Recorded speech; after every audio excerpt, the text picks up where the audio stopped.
तो लीजिए, मैं आपके लिए फिर से भिंडी की न्यू रेसिपी लेकर आ गई हूँ जो आपको बहुत ही पसंद आने वाला है।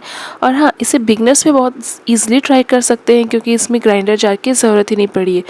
बहुत ज़्यादा झंझट नहीं है, झटपट ये भिंडी की रेसिपी बनके तैयार हो जाता है। आपको ज़रूर पसंद आएगा, आप मेरी वीडियो को लास्ट तक देखिएगा। तो यहाँ पास मैंने 300 ग्राम भिंडी ले लिया है, जिन्हें अच्छे से वॉश करके मैंने इसके पानी को सुखा लिया है। उसके बाद मैं इसको इस तरह से कट कर लूँगी। तो यहाँ पास मैंने इसका हेड और टेल दोनों कट करके मैंने सारी भिंडी को इस तरह से कट कर लिया है। तो आप यहाँ पर देख सकते हैं। उसके बाद मैंने यहाँ पास एक हैंडी चॉपर में 10 से 12 लहसुन की कलियाँ और एक बड़े साइज़ के प्याज को कट कर लूँगी। तो यहाँ पास मुझे बिल्कुल बारीक चॉप्ड करना है। और अगर आपके पास हैंडी चॉपर नहीं है तो आप यहाँ पास लहसुन को क्रश कर लें और प्याज को ग्रेट कर लें। तो बस ध्यान रहे, यहाँ पास हमें ऑनियन को पेस्ट नहीं बनाना है। तो मैं यहाँ पास चॉप्ड कर ली हूँ। तो आप यहाँ पास देख सकते हैं ऑनियन का कैसा टेक्स्चर है। तो फ्रेंड्स, ये जो रेसिपी है ना, इसे बिगनर्स लोग भी बना सकते हैं बहुत ईज़िली क्योंकि इसमें ग्राइंडर जार की ज़रूरत ही नहीं पड़ी है और बहुत ही झटपट बन के रेडी हो जाता है। तो यहाँ पास मैंने भिंडी में सारे ऑनियन जो चॉप्ड किए थे वो सब ऐड कर लिया है। तो उसके बाद मैं सूखे मसाले ऐड कर लूँगी।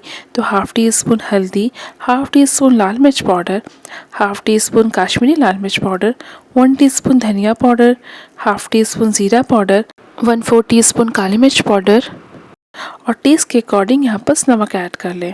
उसके बाद मैं यहाँ पर मस्टर्ड ऑयल ऐड कर लूँगी।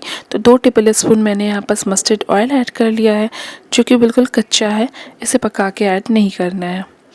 तो इसे डाल करके हम इसे अच्छे से इसमें मिला लेंगे। अगर आपको मेरी ये रेसिपी पसंद आ रही है तो मुझे लाइक करें और ज़्यादा से ज़्यादा शेयर करें, और अगर आप मेरे चैनल पर न्यू हैं तो सब्सक्राइब करें।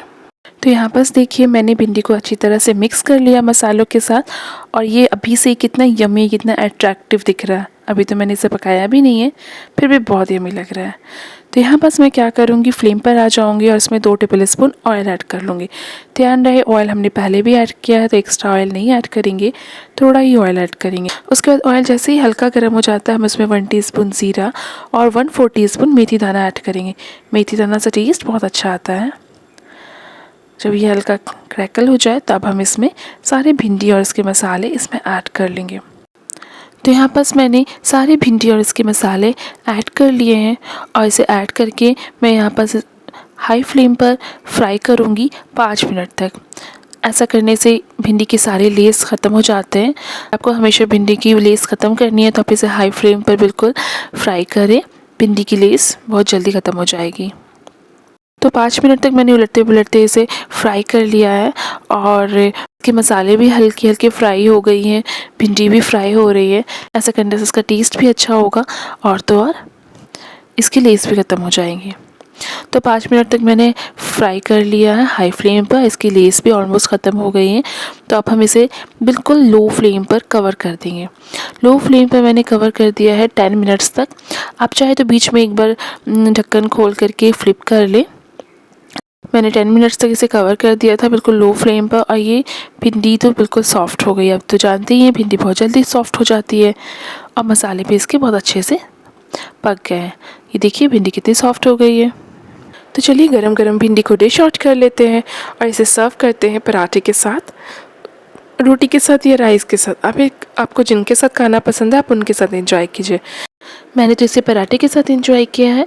आई होप आपको मेरी ये रेसिपी पसंद आई होगी। पसंद आई होगी तो लाइक सब्सक्राइब और शेयर ज़रूर कीजिएगा। तब तक आप अपना ध्यान रखिएगा। हम मिलते हैं नेक्स्ट न्यू रेसिपी के साथ।